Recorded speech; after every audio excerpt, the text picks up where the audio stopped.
त्याला 3 प्रकाराने ती दोष जात असतात. साधन आहे त्याला. मल जायचं असेल तर भगवंताचं नामस्मरण, सत्कर्म, विधीनं जगात मध्ये राहणं, वागणं, विधी न चुकणं. जसा आपल्याला विधी सांगितलेला आहे ग्रस्ताश्रमाला, ग्रस्ताश्रमाने तो विधी पाळावा. आश्रम 4 आहेत: ग्रस्त, वानप्रस्थ, संन्यासी आणि ब्रह्मचारी. हे काय येतं? वर्ण येतं शास्त्राने सांगितलेले. मग ग्रस्ताश्रमाने कसं वागायचं हे शास्त्रात वर्णन केलेलं आहे. वेदामध्ये त्याचं वर्णन आहे की ग्रस्ताश्रमाने कसं वागावं. असणारं वनप्रस्थाश्रमाने वनात राहायचं. जसं अनेक असणारे लोक वनात जाऊन बसतात, पर्णकुटी बांधून. भरत राजा बी वनात बसले, पंडू राजा बी वनात वनप्रस्थ आश्रम स्वीकारला होता त्यांनी. अनेक राजे, दशरथाने बी असणारी रामाजवळ आपली इच्छा व्यक्त केली होती की आता मला वनप्रस्थ आश्रम स्वीकारायचा. आता रामा तुम्ही गादीवर बसा, ऋषीमुनीच्या संगतीत मला आता राहिलेला काळ घालायचा, असा प्रस्ताव त्यांनी बी मांडला होता. म्हणजे अरण्यात जाऊन एकांतवासात भगवंताचं चिंतन करणं, संतांची संगत करणं, ग्रस्ताश्रम टाकून देणं आणि वनात जाऊन बसणं. येणे रुची आम्हा आवडे एकांताचा वास, नाही गुणदोष अंगायेत, वृक्षा वल्ली आम्हा सोयरी वनचेरी. म्हणून तुकाराम महाराज जसं भंडारा माळावर जाऊन बसले होते. वन म्हणजे जंगल, एकांतवास. आणि तिथं जाऊन काय करीत होते? भगवंताचं चिंतन करीत होते. लोकांतात होत नाही, लोक विक्षेप करतात. अनेक लोकांच्या संगतीमध्ये राहावं लागतं. म्हणून एकांतात बसून भगवंताचं चिंतन करणे, नामस्मरण करणे, याला वनप्रस्थ असणारं वनात जाऊन भगवंताची सेवा करणे, भगवंताचं चिंतन करणे, हा विधी आहे. गृहस्थाश्रमामध्ये राहून भगवंताचं भजन करणे, एकांतवासात विधीनं वागणं. अतिथी देवो भव. म्हणून ग्रस्ताश्रमामध्ये जो विधी सांगितलेला आहे आपल्याला, तो विधी बिनचूक करणे, त्याच्यात काही चुकणं, आहार नीट घेणे, समाजात कोणताही असणारा कोणाच्या दुःखात सामील होणे, कोणाला बी सहकार्य करणे, दुःखे अनेकाच्या दुःखे, आणि कोणालाही बी असणारं दुःख होईल असं न वागणे, हे ग्रस्ताश्रमाचे काय तर लक्षण आहे. कोणाच्या असणारा दुःखामध्ये सहकार्य करणं, कोणाला बी त्रास न देणं, सगळ्याच्या मिसळून प्रेमाने सगळ्या संग वागणं, हे सगळेच असणार हे भगवंताच्या विभूती आहेत असं समजून सगळ्या संग आचरण करणं. बरं, कोणाला नाही आवडलं असं माणूस, असा व्यक्ती कोणाला आवडणार नाही. हां, सगळ्यावर त्याच्यावर कोणी काही जरी केलं तर तो प्रेमच करतो. जसं गाईला किती मारलं तर दूधच देते, तसं हा जो असणार, कोणी काही जरी याच्यावर आरोप केले किंवा कोणी काही बोललं तर याच्या मार्फत समाजाला काय मिळणार? प्रेमच मिळणार. मग असा व्यक्ती समाजाला पोषक बी असतो, घरादाराला पोषक असतो, गावाला पोषक असतो, सगळ्याला तो कसा असतो? चांगला असतो. आणि म्हणून त्याचं अंतःकरण चांगलं होतं. याचा परिणाम काय होतो? त्याची बुद्धी, त्याचं अंतःकरण शुद्ध होतं. या शुभकर्माने विधीनं वागल्यावर त्याचं अंतःकरण शुद्धी होते. आणि अंतःकरण शुद्धी झाल्यानंतर त्याचं अंतःकरण उपासनेनं भगवंताच्या स्थिर होतं, इतकं शांत होतं की त्याच्या अंतःकरणात विक्षेप राहत नाही. ह्या संसाराबद्दल त्याच्या ठिकाणी विवेक तयार होतो आणि जे काय संसारात आपल्याला मिळेल त्याच्यात समाधानी असतो. तो जे काय आहे त्याच्यात कसं असतं? समाधानी असतं. बस झालं देवा, पुरेपुरे, आता याच्यापेक्षा काही नको. किती जरी मिळालं तर काही इच्छा पूर्ण होत नसते. आणि प्रारब्धापुढं काहीच मिळत नसतं असं बी त्याच्या लक्षात आलेलं असतं. जे मिळतं ते प्रारब्धाने, नाही मिळालं ते प्रारब्धात, मिळालं तरी बी मग आहे त्या स्थितीत तो समाधानी असतो. आणि नुसता समाधानीच नसतो तर समाधानी राहून भगवंताचं चिंतन करीत असतो. सगळा हा व्यवहार परमात्म्याच्या कृपेनं चालला अशी तो एक ठाम भूमिका धरीत असतो. अशा भूमिकेवर उभा असतो तो. हे जे काय व्हालं याच्या मागं ईश्वर सत्ता आहे, याच्यात आपलं काहीच नाही, आपण निमित्त मात्र आहे. आपल्या हातात याच्यातल्या गोष्टी कोणत्याच नाहीत. हे सगळं कोण करतो? ईश्वर करतो. ईश्वराच्या हातात आहे सगळ्या गोष्टी आणि त्या ईश्वराची उपासना करणं हेच माझ्या हातात आहे. बाकी माझ्या हातात दुसरं त्याचं भजन करणं आणि त्याची उपासना करणं हे मी याच्या स्वातंत्र्य आहे. पण व्यवहारात काय जे व्हाली उलथापाल हे माझ्या काय नाही हातात नाही. नाही तर व्यवहारात कोणाला काय व्हावं वाटणं, सगळ्याला काही व्हावं वाटायला, कोणाला बंगला व्हावं वाटायला, गाड्या व्हावं वाटायला, आता पूर्ग कलेक्टर व्हावं वाटायलं, काही व्हावं वाटतं. मग मन चिंतन करीत असतं मनामध्ये, असं होईल तसं होईल, तसं करू तसं काही होत नसतं. जसं व्हायचं तसंच होत असतं. म्हणून व्यवहार त्यांनी लक्षात घेतलेला असतो. म्हणून हे सगळं प्रारब्धाने व्हालं, म्हणून त्याचं मन तिकडं विक्षिप्त होत नाही. ह्या लोकांचे मन काऊन विक्षिप्त? त्याला करून दाखवायचं आणि करून दाखवायचं ते होत नाही म्हणून त्याचे मन लेट टेन्शन आलं म्हणतो. तो भलतं टेन्शन आहे माया मागं. कशाचं? जे करायचं ते झालं नाही आणि मन पागल झालं, मग त्याचं टेन्शन आलं त्याला. आणि टेन्शन ते निवृत्त करण्याकरता त्याला आघुरी उपाय करतो. मग तो टेन्शन फ्री व्हायचं. त्याला कसं व्हायचं? फ्री, टेन्शन फ्री व्हायचं. टेन्शन फ्री होण्याकरता मग मोठं असतील त्याचे मोठाले दवाखाने. म्हणून असे लोक नादी लागली, खूप विचित्र जीवन जगायलेत. नरद्यात येऊन पण होश नाही, बेहोशीत जीवन जगायले. म्हणून असा तो असणारा उपासने करून चित्ताची एकाग्रता करतो. जसं मेरू पर्वत असतो, किती वारं सुटलं तर हलत नाही, त्याचं व्यवहारातलं काही जरी घटना घडल्या त्याचं मन विचलित होत नाही. स्थिर झाली, स्थिरावली वृत्ती. इतकं शांत मन ही स्थिर वृत्ती झाली. आणि असं मलविक्षेपरहित त्याचं मन झालं आणि सद्गुरूकडं जाऊन जर बसला तो, तर महावाक्याचा शब्द ऐकल्याबरोबर, महावाक्य ऐकलं त्यांनी, त्याच्यात 4 वाक्य आहेत. तत्त्वमसि, ते तू आहेस, ते ब्रह्म जे सच्चिदानंद रूप आहे, जे सर्व व्यापक आहे, सगळ्याचा जे आत्मा आहे, ज्याला नाव नाही रूप नाही, जे जन्मत नाही मरत नाही, ज्याच्या ठिकाणी येणं नाही जाणं नाही, जे निरपेक्ष व्यापक आहे, सर्वत्र भरलेलं आहे, ते तुझ्या हृदयात बी आहे. आणि हे सगळं जे प्रचितीला आलं त्या सगळ्याचं अधिष्ठान येते. ते तू, ते ब्रह्म जे सच्चिदानंद रूप आहे, जे जगाचं अधिष्ठान आहे, जे आरूप आहे, अव्यक्त आहे.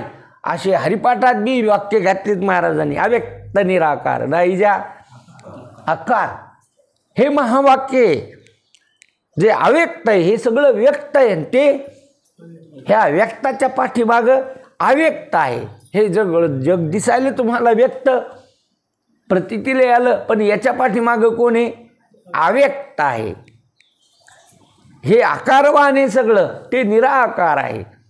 हे गुणाचं आहे, ते निर्गुण आहे. ब्रह्म कसं आहे तर ब्रह्म असं आहे. हे जे निर्गुण आहे सगळं, आणि ते हे जे आहे सगुण आहे ते निर्गुण आहे. हे व्यक्त आहे ते अव्यक्त आहे. हे नामरूपात्मक मायाचा पसार आहे, ते मायेचं अधिष्ठान आहे. ते आणि ते ब्रह्म तू आहेस, ते तू आसी आहेस, ते ब्रह्म तू आहेस. हा महावाक्य आहे. म्हणून हे महावाक्य, म्हणून याच्यातमध्ये तोमपद आणि तत्पद आलं. पुन्हा तोमपद वाच्य जीव आहे, तत्पदवाच्य ईश्वर आहे. हे 2 तरंग आहेत, एक जीवरूपी तरंग आणि ईश्वरूपी तरंग. पण हे दोन्ही तरंग एक असणारं सागरावर उमटालेले आहेत. ब्रह्म्यावर उमटालेले, जसं त्याचं रूपक केलेलं आहे. एका झाडावर 2 पक्षी बसलेत, एक जीवरूपी पक्षी आणि एक ईश्वरूपी पक्षी.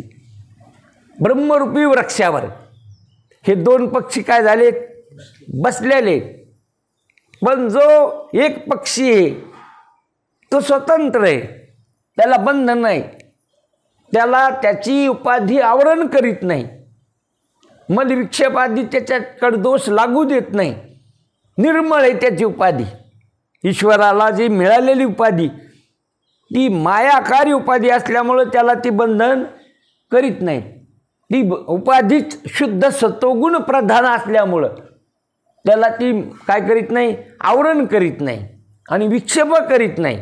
एवढं जग जरी तयार झालं तरी जगाबद्दल मी करताय असा अभिमान नाही ईश्वराला. हे माझ्यास्तव झाले परी म्या नाही केलं असं त्या चैतन्याला वाटतं, ज्याला मायाची उपाधी.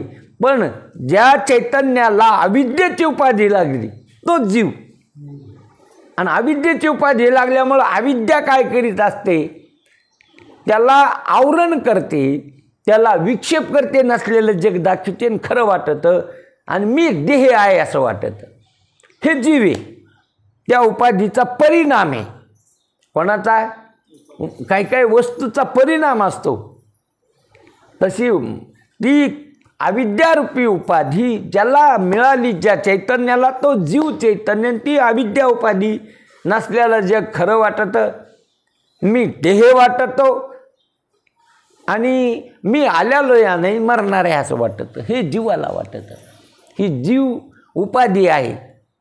म्हणून अशा प्रकारे सद्गुरूकडे बसल्यानंतर सद्गुरू उपदेश करीत असताना असं लक्षात येतं त्याच्या, अरे हे सगळं खोटं आहे, मी देह बी नाही, जग खरं बी नाही आणि मी जीव बी नाही. मी आहे पण आता मी जीव नाही, मी देह तर नाहीच, पण देहात असणारा जो जीव कल्पना केली ती तो जीव बी मी नाही आणि जग तर खरंच नाही असं त्याच्या ठिकाणी जो भ्रम होता. भ्रम कशाला म्हणा याच्या अगोदर पहा. बघा, जशी आहे तशी वस्तू कळाली नाही, जशी आहे तशी वस्तू कळाली नाही, कळाली पण विपरीत रूपाने कळाली, वेगळ्या रूपाने कळाली. जशी आहे तशी कळाली नाही, कळाली ती वस्तू पण कशी कळाली, विपरीत रूपाने कळाली. जशी आहे तशी दोरी कळाली नाही, पण दोरी कळाली सर्प रूपाने. कशा रूपाने कळाली, काहून की सर्प तसा असतो, कसा असतो, वाकडा तिकडा असतो, असं पसरलेला असतो. मग त्याच्यावर सर्पाची काय झाली, भ्रांती झाली. त्या दोरीवर रज्जू सर्पाकारे बासिले जगदंबर. तुम्ही म्हणतात का हा बी दोरीचाच दृष्टांत देते, दुसरी नाहीत का तुमच्याकडं, दोरीत निघती का व्हा याच्यात सरपण दोरी. मग तो आपल्या परिचयाचा असल्यामुळं, सहज कळण्यासारखा असल्यामुळं तो दृष्टांत सगळ्या शास्त्रकारांनी वापरलेला आहे. भ्रम कसा झाला ते असा झाला, असं भ्रम दाखविण्याकरता. हिशेब कशाचा लावला तो भ्रम जाण्याकरता. नसल्यालाच भ्रम झाला का नाही, कशावर, दोरीवर होतो का नाही, बऱ्याच जणाला झाला का नाही. अरे अरे थांबा थांबा थांबा, काय सर्प आहे, आणि असती काय ती दोरी असती. काहून भ्रम झाला, जशी आहे तशी दोरी कळाली नाही. काहून की दोरी कळण्या इतका तिथं प्रकाश नव्हता आणि काहीच कळण्या इतका अंधार बी नव्हता. काहीच कळण्या इतका काय नव्हता, गडद अंधार असला असता तर काहीच कळालं नसतं, आणि लख प्रकाश असला असता तर दोरी कळाली असती, त्याच्या कामी आली असती, नेटली असती देणी. लेकरायला कळाली असती ती लेकरांनी गाडा बांधायला नेली असती, आणि म्हाताऱ्याला कळाली असती त्याने आपल्याला बाजाला बांधायसाठी नेली असती, वापर केला असता. पण अंधार असल्यामुळं लख प्रकाश नाही आणि गडद अंधार नाही, म्हणून तिथं दोरीवरच असं वाकडं तिकडं पडणं. याचाच अर्थ एक आहे, सापे निघाला येऊ रस्त्यात मध्ये. मग तिथं भय कंपादिक तयार झाले, भीती वाटू लागली, माणसं जमा केले, मारण्याचा प्रयत्न चालला किंवा काढून देण्याचा प्रयत्न चालला. हे कौरव जोपर्यंत दोरी कळत नाही तोपर्यंत. आणि एकदा का दोरी रूपाने कळाली, सर्प कुठे गेला? नव्हताच. नाहीचा निश्चय झाला, गेला नाही. त्याचं काय मड पडलं नाही, त्याला मारायचं काम बी पडलं नाही. भय गेलं, कंपादिक सगळ्याच गोष्टी गेल्या. तद्वत त्या ज्ञाने इथं मीच मला सामान्य ज्ञान आहे, मी आहे, पण मी नेमका कोण आहे हे विशेष ज्ञान आहे. इथं काय घोटाळा झालेला आहे? मी नाही का मी आहे हे सामान्य ज्ञान आहे, आणि विशेष ज्ञान मी देह हे विशेष ज्ञान आहे. मी कोण आहे? देह आहे. असा आकारवान, वरापान, काळा, उच्चा, ठेंगणा, जड, इतक्या किलोचा. हा बघा ना, मोजीत माणूस ते काट्यावर उभं राहून हे इतकं किलो भरलो मी. किती किलो भरलो? काल ते आमच्या इथलं ते नाही का ते मोटर नीट करतं, त्या ते गोंड इकायला आणतात ना, ते लोक घेतात, ते त्यांनी माप ठेवून ते राहिलं उभं त्याच्यावर. म्हणजे 57 किलो भरलो महाराज मी. किती किलो भरलो? मग कसं काय भरलं 57 किलो? काय भरलं 57 किलो? मांस, हाडं, नाड्या, केस, हेच भरलं ना. याच्यात असणारं हवेला तर मापत नाही. हवा मस्त आहे ती काय नाही. हां, लय झालं तर पाणी भरलं असेल त्याच्यातलं. पुन्हा काय भरलं? पाणी आहे ना याच्यात. पाणी आपण रोज टाकतो पाणी, त्याचं वजन झालं असेल. आणि अन्नाचं वजन झालं असेल, या मांसकान, हाडाचं, कातड्याचं, रोमाचं, ह्या मातीच्या भागाचं पाणी. आणि अग्नीचं वजन, याच्यात अग्नी बी आहे. अग्नीचं वजन झालं की त्या काट्यावर नाही. हवेचं वजन झालं का? आकाशाचं वजन झालं का? वजन झालं पाण्याचं आणि मातीचं. कशाचं? पाण्याचं आणि मातीचं काय झालं? आणि पाण्याला मातीलाच हे काय करायला माझं वजन झालं, मी मोजलो, 57 किलो भरलो. हाच काय भ्रम आहे. हाच भ्रम आहे की ह्या देहाला मी म्हणालो. ह्या देहाला आता जिथं पंचमहाभूतात 2च भूताचं वजन झालं, 3 भूताचं वजन नाही झालं, तर तो वजन कशाचं आलं? जरा ध्यानात घ्या ना. ह्या पंचमहाभूतात कोणाचं वजन झालं? 2च भूताचं, पाण्याचं आणि पृथ्वीचं. अग्नीचं वजन नाही, पुन्हा वाऱ्याचं वजन नाही, आणि आकाशाचं बी. आणि तू तर ह्या पंचमहाभूताहून वेगळा आहे, तू कशाचं वजन आलं? पंचमहाभूताहून तू कसा आहेस? वेगळा आहे. तर तू मोजला का? पण तो म्हणतो मी मोजलो, मी इतक्या किलो भरलो. म्हणजे हाच मोठा काय झालेला खणोदाड भ्रम था योजने, फार मोठा भ्रम. हाच भ्रम आहे.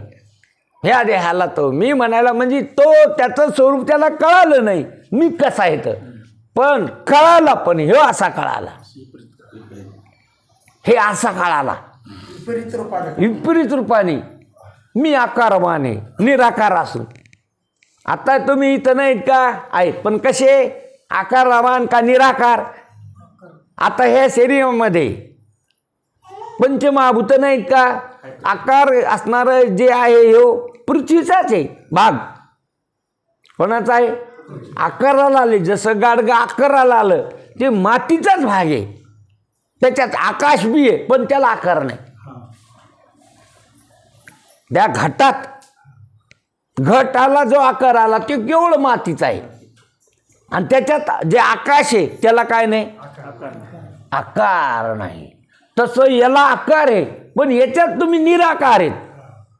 जसं घटात आकाश आहे, पण ते निराकार आहे, त्याला काय नाही? आकार नाही. आकार फक्त घटाचा आहे, आणि त्याच्यातला आकाश निराकार आहे. हे व्यवहारातलं.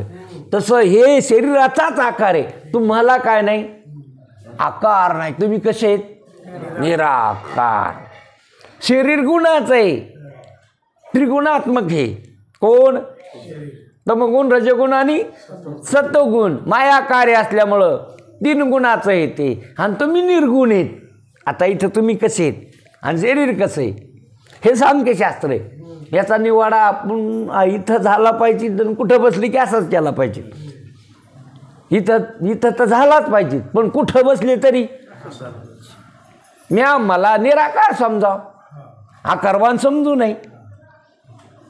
कव्हा बी कुठं बी असलो तर मला कसं समजाव? निराकार समजाव. आणि शरीर आकारवान समजाव. त्याचे धर्म त्याच्यावर लावून द्यावा. ते आकारवान आहे आणि मी आहे इथं निराकार आहे. हे व्यक्त आहे, मी इथं अव्यक्त आहे. हे प्राण हे त्याच्यातले क्रियावान आहेत, मी आहे तर निष्क्रिय आहे. इथं मन आहे संकल्प विकल्प करणार, मी इथं त्या संकल्प विकल्पाला जाणणारा निसंकल्प आहे. कुठं बसल्या बसल्या करता येत आहे. आपली पोथी आपल्याला कुठं बी काय करता येते. एकटे असतो की समाजात असतो की कुठं असलो तरी आपल्याला आणि असं चिंतन करता येतं. आणि असे चिंतन करता करता असा दिवस उघडल, चिंतने चिंतने तद्रुपता. चिंतने चिंतने तुमचं मन इतकं अंतर्मुख होईल की ते पुन्हा देहावर जगावर इकडे याचंच नाही. चाहे लोक तुम्हाला येड्यात काढीनच. आणि जर देव नाही कळाला तर खरीच येडे आहेत तुम्ही. आत्मा नाही कळाला तर खरंच तुम्ही कसे येत. ह्या लोकांच्या बाबतीत शहाणे राहताल, पण संतांच्या बाबतीत शास्त्राच्या बाबतीत तुम्ही कसे ठरणार? आपलं मग घात केला.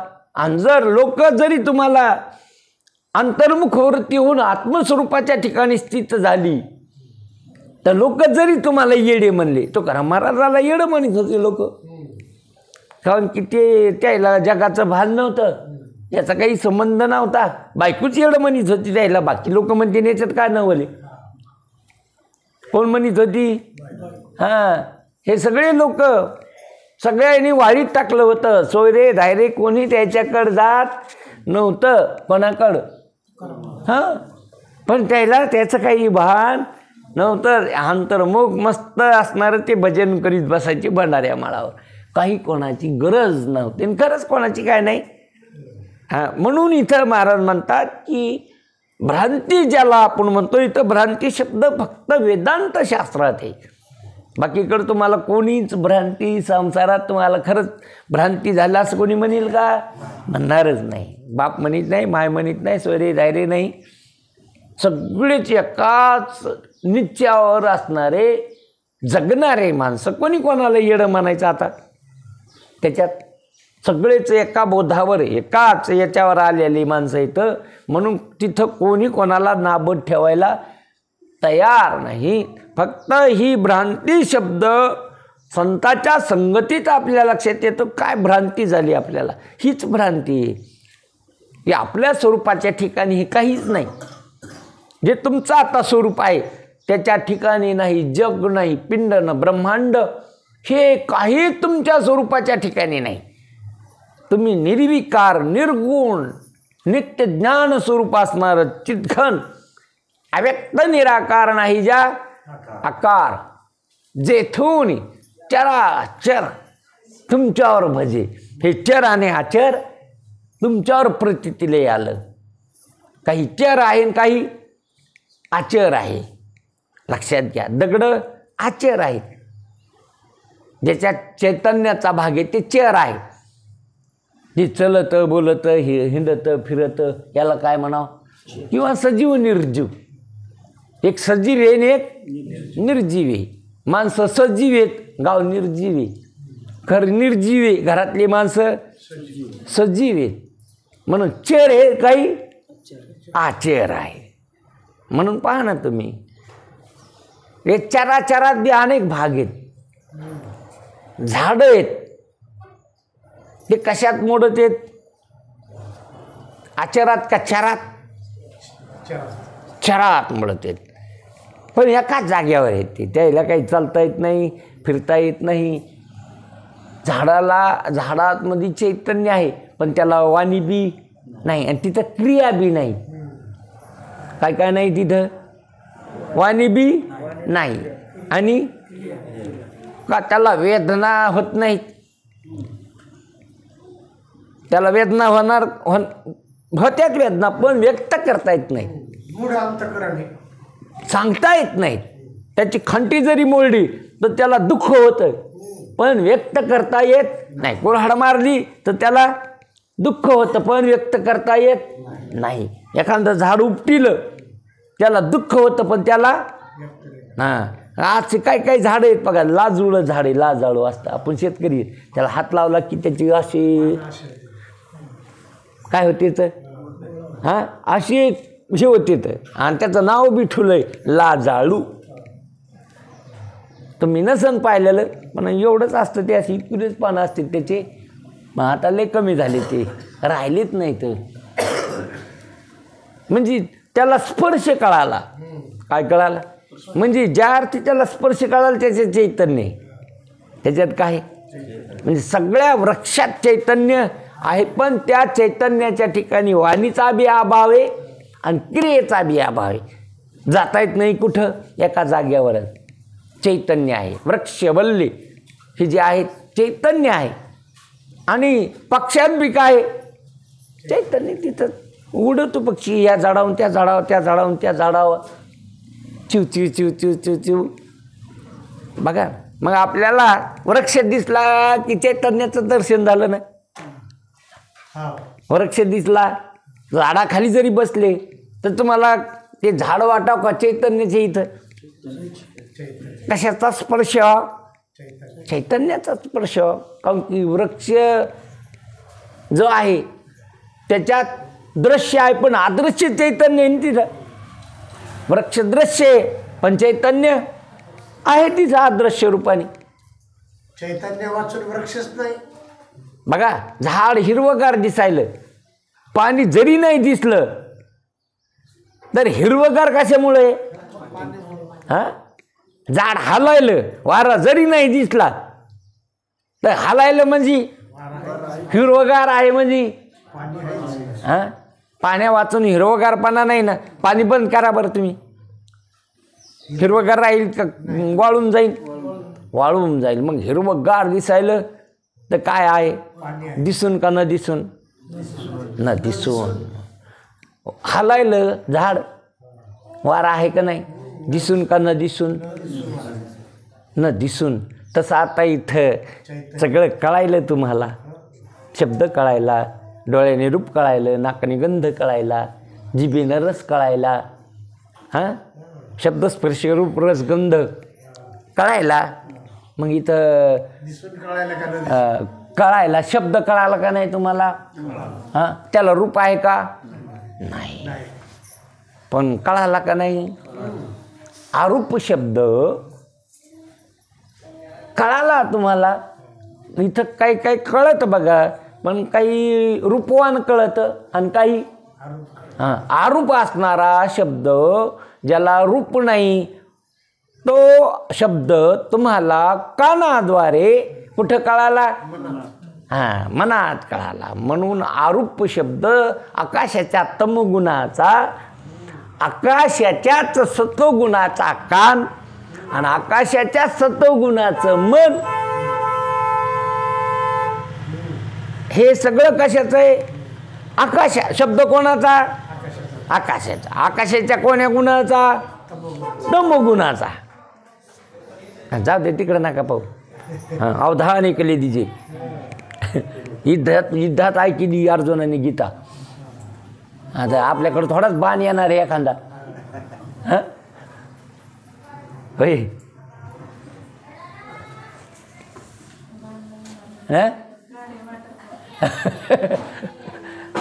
थोडंच बाण येणार आहे आपल्याकडं. शस्त्र थोडंच येणार आहे. आणि तिथं काय चालू होतं?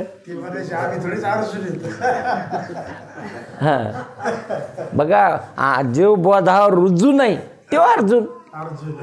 अर्जुन कोण? जे आत्मबोधावर रुजू नाही मग ते कोणी असो. ते कोणी असो मग तो अर्जुन. हो. आणि जो बोध रुजू आहे तो कृष्ण. हो.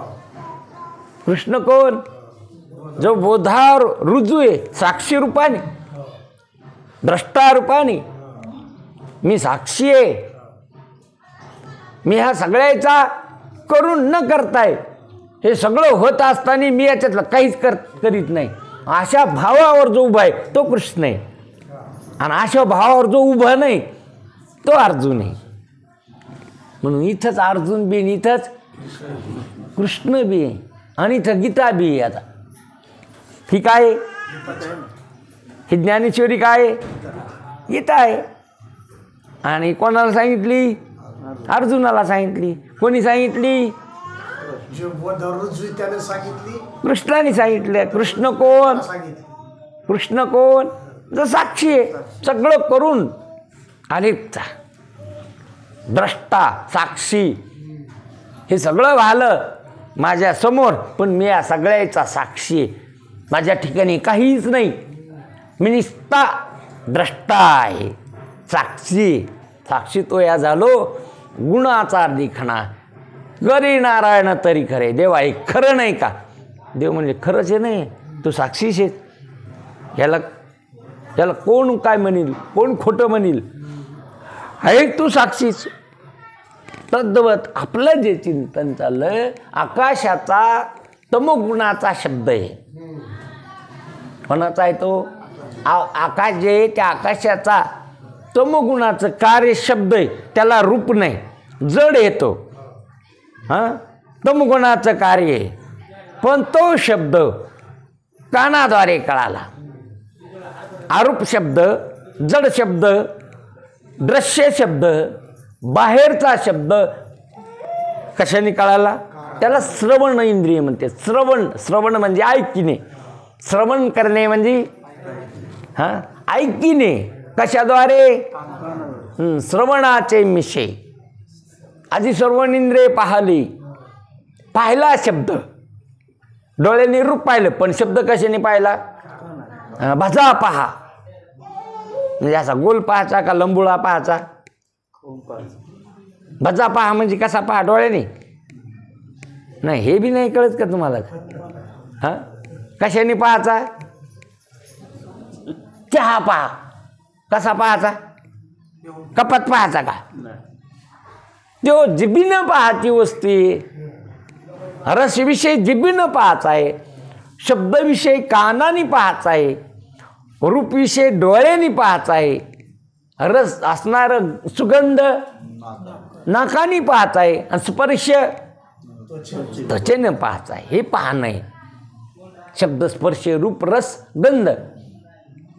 म्हणून लक्षात घ्या, आपला जो विषय चालला हे याच्यात काही वारा आहे, आरूप जड आहे, शब्द आहे, आरूप जड आहे, आणि याच्यात तुम्ही आरूप आहेत, चैतन्य आहेत. इथं मी आहे पण कसं आहे? आरूप, पण चैतन्य, सूक्ष्म चैतन्य, निर्गुण. आणि हे सगळं काही स्वरूप जड सगुण, आणि काही आरूप जड दृश्य सगुण. हे दृश्य आणि याचा द्रष्टा मी आहे. आणि मी सूक्ष्म, निर्गुण, चैतन्य स्वरूप, अदृश्य. हे सगळं दृश्य आणि मी अदृश्य. दृश्य नाही संताची. आणि त्या अदृश्याचं दर्शन कोणाकोण होत असतं? संताकडून. असं कुठं बसल्या बसल्या आपल्याला चिंतन करता येतं. मी आहे, आता बसलो, शरीर बसलं तरी मी अदृश्य आहे. शरीर, इंद्रिय, प्राण, मन दृश्य येतं, आणि याचा मी द्रष्टा आहे आणि अदृश्य आहे. मला कोणीच पाहत नाही, कोणाचे लाग नाही मला पाहायचा. आणि जे पाहलेत ते मी नाही, जे पाहलेत लोक ते मी नाही, आणि मला कोणीच पाहत नाही. यमाचा लाग नाही माझ्याकडं पाहायचा. कोणाचा? यम जरी आला पुढं तरी तो लाग नाही मला काय करायचा? पाहता. असं काय झालं पाहिजे? हा. आणि जरी यम जरी आला तर यम ब्रह्मचे. यम कोण आहे? यम ब्रह्मा. यमाचा आत्मा मी आहे. म्हणून जगा काळ काय आम्ही माथा दिला काय. इतकं असणारं निसंशय सद्गुरूच्या महावाक्याने महाराज म्हणता गुरुवाक्य मन धुतले. मन धुवून गेलं. मन मळतं आणि मन धुतल्या बी जातं. मळतं कोण? माया मोहे मन होते जे गांजले. माया मोहाने ते मळत असतं. बघा शरीर मळतं. शरीर बी काय होतं? हे घाणीनं मळतं पण त्याला साबण आहे. ते संतूर म्हणा रामदेव बाबाचे म्हणा रोज लावून त्याला आपण काय करतो? स्वच्छ करतो. हां मन कशाला? शरीराला. धुणं रोज चालू आहे ना त्याला. सकाळी उठलं की त्याला साबण गिबन लावून काय करतो आपण? स्वच्छ करतो. कपडे बी त्याच्यावर स्वच्छ घालितो. कशावर? शरीरावर. आता आपल्याला शरीर मळालेलं प्रत्यक्ष कळतं पण मन मळालेलं आपल्याला कळतं का नाही? हां आपलं मन. मग मन धुवायचा प्रयत्न कोणी केला का? शरीर धुण्याचा प्रयत्न रोज चालू आहे पण मन धुण्याचा. दुसऱ्याचं मन मळालेलं तुम्हाला कळतं. तुमचं मन मळालेलं तुम्हाला झाकून देता. तुम्ही झाकून टाकता त्याला. पांघरून घालता त्याच्यावर. कोणावर? ते तुळशीदासजीचा दुहा एक हिंदीमध्ये. रोज तुम मुंडता है बोले एक बार तरी मन को मुंडा है का तूने. उठला की दाढी करी तू सकाळी एखांबार तरी तो मनाला धुतलं का? 100 बार मुंडा तूने एक बार मन को मुंडाया का तुमने. नाही हे दुहा त्याचं ते हिंदीत येत. मनाला एखांबार धुतलं का तो? म्हणून मनाला धुवा माणसाने. ब्रशनी दात धुतले, साबणाने शरीर धुतलं, साबणाने कपडे धुतले, हे पाण्याने डोळे धुतले. हे सगळं धुवून काढलं तुम्ही पण मनाला हात घातला का नाही? हां होय. मग मन चांगलं जर असेल तर शरीर कसं असलं तरी चालतं. आवडतं ते देवाला.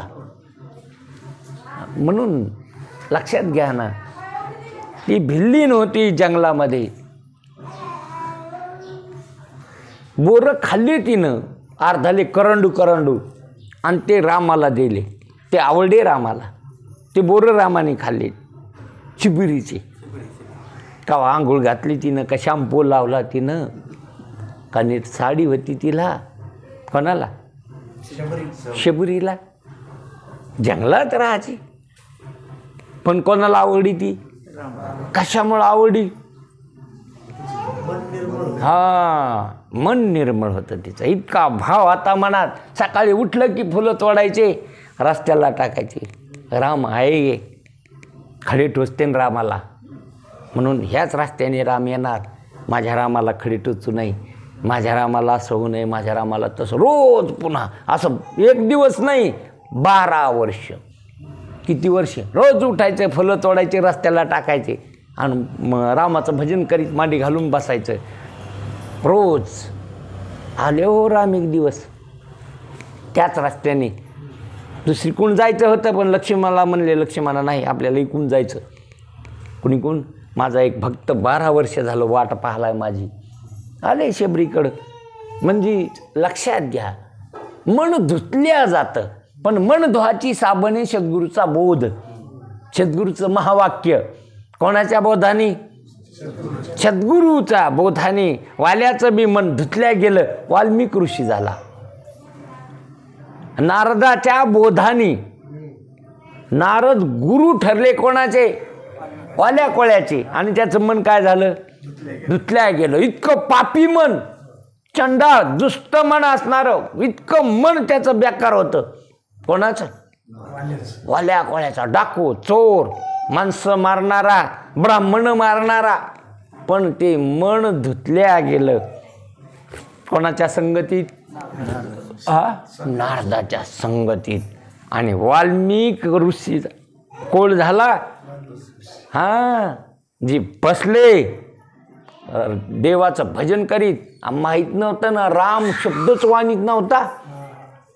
सुरुवातीला तर मारा मारा मारा मारा, सुरुवातीला राम येईत ना का व्हाच नाही ना वाणीत, माराच वाणीत.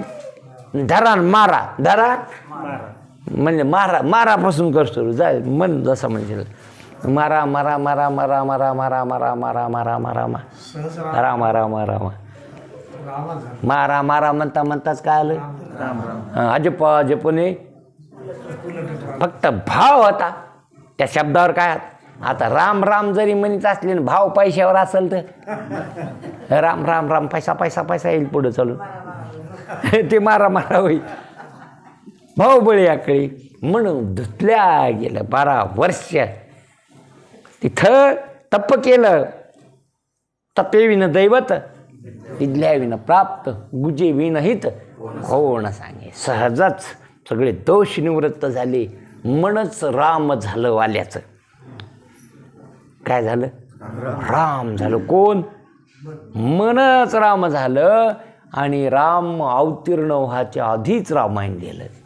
इतकी शक्ती तयार झाली, इतका बोध, दिव्य बोध तयार झाला. म्हणून इथं महाराज म्हणतात की गुरुवाक्य मन धुतले. गुरुच्या वाक्यानं काय धुतलं? मग गुरुचं वाक्य काय आहे? तू सच्चिदानंद ब्रह्म आहेस, तू देह नाहीस. हेच महावाक्य आहे. बरं, हेच महावाक्य असणारं ऐकलं गौतम बुद्धने. त्यांनी खूप तपश्चर्या केली 12 वर्ष. जेही सांगितलं ते केलं त्यांनी. कोणी सांगितलं उपवास करायचा महिनाभर भगवंत प्राप्तीसाठी, 2 महिने काहीच नाही खायचं. असे अनेक व्रत सांगितले लोकांनी, अनेक महाराजांनी. लोक म्हणजे महाराज ह्या साधूकडे जाता येईल देव माहिती आहे, त्याच्याकडे जायचं त्यांनी सांगितलं 2 धाम करा. हे 4 धाम केली. कशासाठी? भगवंत प्राप्तीसाठी. कोणी सांगितलं तुम्ही असं करा, महादेवाला पाणी घाला 12 महिने, 2 वर्ष. म्हणजे जे सांगितलं त्याच्या दुप्पट केलं. कोणी? गौतम बुद्धाने. आता अनेक असणारं संत, जे अनेक महाराज लोक येतं देवाबद्दल अनेक मार्ग सांगत आहेत. कोणी म्हणतं असं करा, कोणी तसं करा, कोणी म्हणतं जप करा, कोणी म्हणतं तप करा, कोणी म्हणतं तीर्थयात्रा करा, कोणी म्हणतं नामस्मरण करा, कोणी म्हणतं भक्ती करा. म्हणजे असं सांगत येतं. ते काय पोहोचलेले नसतील, फक्त सांगत येतं तुम्ही असं करा. मग त्याला म्हणा याने मिळतं का देव? ते मग ते काय सांगता येत नाही. पण तुम्ही करा, तुम्ही करा, तुम्ही करा आणि मरा. आम्ही मरणारच आहेत, तुम्ही मरा. हे असे सांगणारे गौतम बुद्धांनी खूप जणांचं ऐकलं तसं केलं. पण करता करता इतकं चित्त शुद्ध झालं की त्याच्यात कर्णच उडून गेलं. चित्ताची इतकी एकाग्रता झाली की त्याच्यातलं कर्णच काय झालं? संपलं. आणि मग पौर्णिमेच्या दिवशी 2 वाजता सहज बसले आणि सहज मग लक्षात आलं, अरे माझ्या स्वरूपाच्या ठिकाणी कर्णच नाही, मी निष्कर्मी आहे, मी सच्चिदानंद ब्रह्म आहे, मी तो आत्मा आहे. असं त्याला सहजच त्या मन धुतल्यामुळं, मन निर्मळ झाल्यामुळं दिव्य बोध झाला.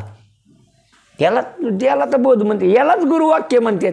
यालाच असणारा गुरुवाक्य मन धुतले. मग ते धुतल्यालं मन, निर्मळ झालं मन की सहजच त्याच्यात परमात्मा कळतो.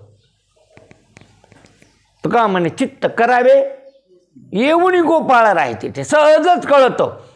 कशात? सहजच निर्मळ आरसा घेतला की त्याच्यात आपलं प्रतिबिंब दिसत असतं आपल्याला. काय आणायचं नाही कुठून, फक्त मळालेला आरसा पुसून काढायचा, सहजच कळतं. तसं मळालेलं मन महावाक्याने पुसून काढलं, आपलं स्वरूप आपल्याला सहज स्पष्ट झालं. मग आत्मस्वरूपी घातले हरवून या, मग हिसकून घेतलं भ्रांतीतून आणि ते हिसकून घेतलेलं मन निर्मळ करून आत्मस्वरूपाच्या ठिकाणी घातलं. आणि आत्मस्वरूपाच्या ठिकाणी घातल्यानंतर जसं समुद्रात मीठ पडलं की ते समुद्रमय झालं, तसं मनच असणारं महाराज मग होय सिंधूचे वडे मिळे तेव्हा तैसे संकल्पोनी काढले जायचे मनच चैतन्य झाले. जे संकल्प होते ते संकल्प टाकून दिले. काय संकल्प होते? विषयात सुख आहे, जग खरं आहे, मी देह आहे आणि देव कुठून तरी माझ्या वेगळा आहे. असे काय केले ते संकल्प करते आपण. संकल्प जग कसं आहे दिसतं आहे खरं आहे, विषयात काय आहे सुख आहे आणि मी नामरूपाचा आहे म्हणजे मी देह आहे आणि देव माझ्याहून भिन्न नाही, हे संकल्प केले होते. आता ते सगळे संकल्प केले दिसतं ते जे खरं नाही, विषयात सुख नाही, मी देह नाही आणि माझ्याहून देव वेगळा नाही. असा काय झाला? निश्चय केला. असा ते संकल्प गेला पहिले जे मूर्खात केलेले होते, भ्रांतीत केलेले होते, न समजुतीत केले होते. सद्गुरूच्या कृपेनं मला महाबोध झाला, मी ऐकलं आणि निश्चय केला तसा. म्हणून जे पहिले संकल्प केले होते ते चट टाकून दिले. पहिले संकल्प केले होते जगाला खरं समजण्याचे, विषयात सुख समजण्याचे, मी देह असं वाटण्याचे आणि माझ्याहून देव भिन्न आहे असं वाटण्याचे. ते आता ह्यात जग खरं नाही, विषयात सुख नाही, मी देह नाही, देव माझ्याहून वेगळा नाही असा निश्चय केल्यामुळं संकल्पोनी काढिले दयाचे मन चैतन्य झाले, जे एकदेशी परिव्यापिले लोकत्रय. म्हणून मनच राहिलं नाही, आता मनच चैतन्य झालं. मनरूपाने नाही राहिलं, मन आमन झालं, मनच राम झालं. मनच असणारं संकल्प निवृत्त झाले त्या मनातले, मन त्याच्या संग बी गेलं. जे संकल्प केले होते त्याच्यामुळं मन होतं, पण आता संकल्पच गेले तर मन कुठे राहिलं? मनच निवृत्त झालं. काऊन की मन कल्पित आहे तुमच्या स्वरूपावर, आत्मस्वरूपावर, ब्रह्मस्वरूपावर. मनाची काय केलेली कल्पना, हेता ज्ञान हिता विद्या आहे, ती कल्पना गेली, मन गेलं. मन चैतन्य झालं, मनच राम झालं. जयाचे मनचे चैतन्य झाले, त्याने एकदेशी परिव्यापिले लोकत्रय. आता तो एकदेशी नाही राहिला, मी सच्चिदानंद ब्रह्म व्यापक, जिकडं तिकडं मीच आहे. आता मनच शून्य झालं म्हणल्यावर बघा, मन असल्यानंतर जग असतं. मन असेल तर जग आहे, मन असेल तर देह, मन असेल तर विषय, मन असेल तर इंद्रिय, काय असेल तर हां. जसं तुम्ही बायको असेल तर मग लेकरं आहेत घरात, सासरा आहे, सासू आहे, मेहुणा आहे, मेहुणी आहे, काय असेल तर हां. बायको नसेल तर त्यात गेलं तिच्या संघाच, कोणा संग हां. तशी अविद्या जर असेल, ते अज्ञान जर असेल तर हे उपासार आहे. आणि अविज्ञानच गेलं, मन अज्ञान गेलं की मनच गेलं. मन गेलं की हे सगळाच खबाळा उडाला. हे जे लागले होते लागावळी, इथं गिप्त माय, ही चट्टाच उडाली. काय गेलं? मनच गेलं, मनच फाटलं. जे तर संसार चित्र मुटे तर मनोरूपीच पटू फाटे. सर्व राटे प्रतिमा नाही, मनच संपलं, मनच राम झालं. आता मनच नाही म्हणल्यावर जग राहिलं का? मनच नाही म्हणल्यावर विषय राहिले का? मनच नाही म्हणल्यावर इंद्रिय राहिले का? हे सगळं आहे कशामुळं? मनामुळं. आणि मन कशामुळं? अविद्येमुळं. अविद्या कशामुळं? विद्या नाही म्हणून. आता सद्गुरूकडून मला ज्ञान झालं म्हणजे विद्या झाली. मी सच्चिदानंद ब्रह्म आहे, आत्मतत्व आहे असं कळाल्यामुळं अविद्या गेली ना, अविद्या गेलीमुळं अविद्या कार्य मन गेलं, मन गेल्यामुळं हे सगळंच उडालं. आणि मनच काय झालं?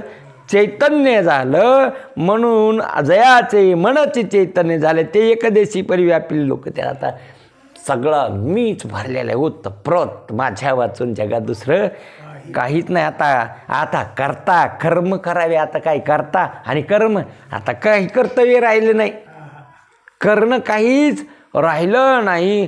खुंटलेत या स्वभाव आहे, सहजच त्याचा स्वभाव तसा आहे. त्याचं कुठं जावं? आता आकाशाला फिरायचं, लय बोर झालं आकाश, आपण फिरून येऊ. आता कुठं जायचं ते नाही, जायचं कुठं? काऊन की सगळीकडे तेच व्यापलेलं आहे ना.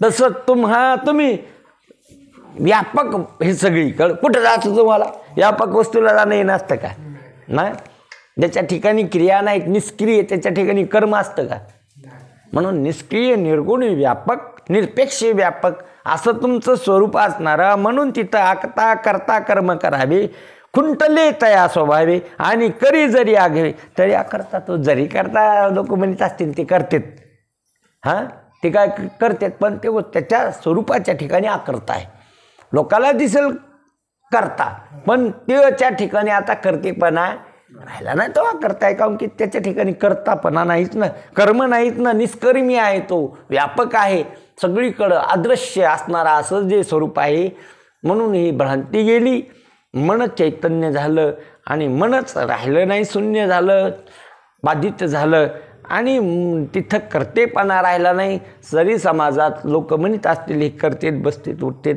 पण आता वर्तत दिसती देही परी देही ना माझे ठाई दिसतात देहात पण नसतात देहात दिसतात जगात पण नसतात जगात दिसतात लोकाला माणसासारखे पण ते माणसं नसतात ते आपल्या महिमेत आत्मस्वरूपाच्या ठिकाणी निमग्न असतात आपल्या स्वरूपावर आरूढ असतात ते दिसतात लोकाला पण ते तो का म्हणे आम्ही दिसतो तसे नव्हे महाराज म्हणतात पुसावे ते पुसावे ते पुसा पांडुरंगा देवाला विचारा जाऊन आम्ही कशी येतं मग देवाला विचारायचं असेल तर देव बोलावं लागेल तुम्हाला आणि देव बोलू तो कोणाला देव देवाची भक्ती करील त्याला नामदेव महाराजासारखी तुमची जर भक्ती असेल तर तुम्हाला बोलल देव आणि देव बोलल्यानंतर विचार तुकाराम महाराज कसे येतं हां तुकाराम महाराजाला मोजलं रामेश्वर भट्टाने आणि मोजल्यानंतर तुकाराम महाराज देह तर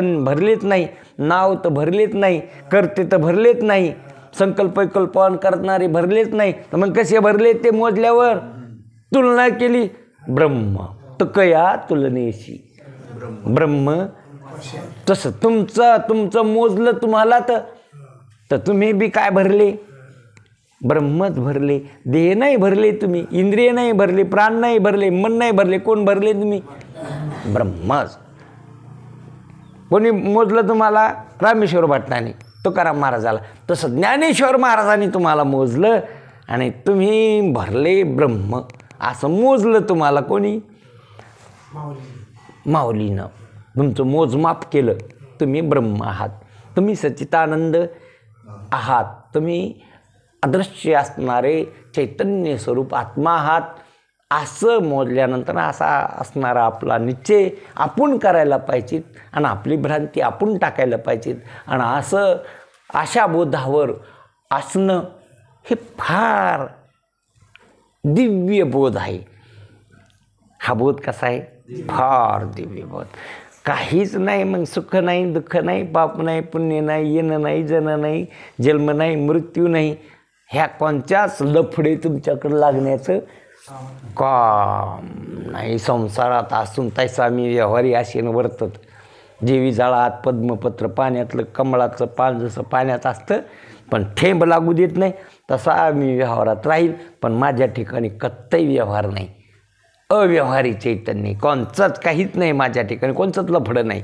मी अंगावर घेतच नाही माझं स्वरूप निर्मळ आहे नित्य आहे अशा बोधावर असणं हेच असणारं माऊलीचं सांगणं आहे आणि तेच आपण करावं त्या बोधावर आपण राहावं ही संकल्पना सगळ्या संतांची झालेली सेवा सद्गुरुचरणी समर्पण करून सेवेला पूर्ण विराम पुंडलिका वरदी हरी विठ्ठल ईश्वर महाराज